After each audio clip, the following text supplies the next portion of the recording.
ಪರಮಾತ್ಮ, ಇದೇನಿದು? ಸುತ್ತಲೂ ಕತ್ತಲೂ ಕವಿಯಿತಲ್ಲ. ಈ ಕುದುರೆಯಾದರೂ ನಮ್ಮನ್ನು ಯಾವುದೋ ನಡುಕಾಡಿಗೆ ತಂದು ಬಿಟ್ಟಂತೆ ಕಾಣುತ್ತಿರುವುದಲ್ಲ.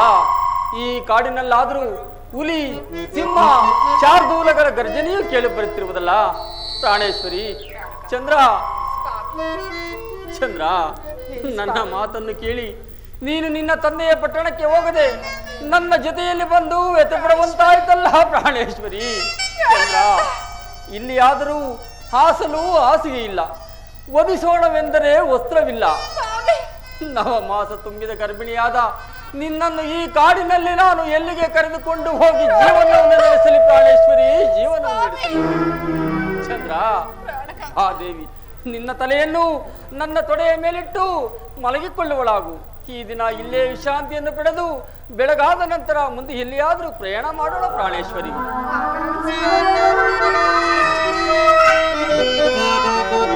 ಚಂದ್ರ ಚಂದ್ರ, ಆಸಾಲೋ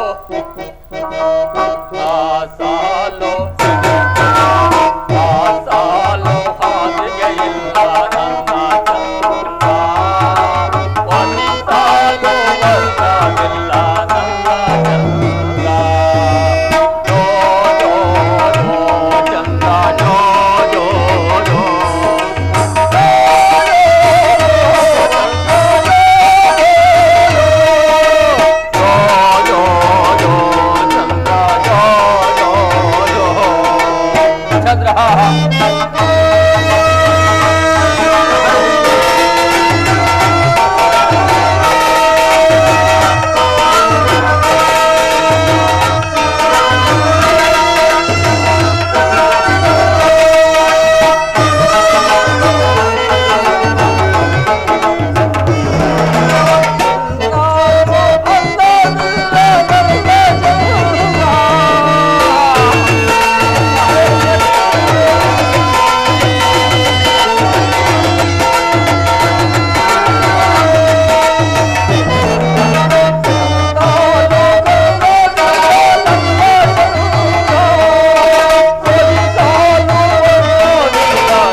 ಚಂದ್ರ.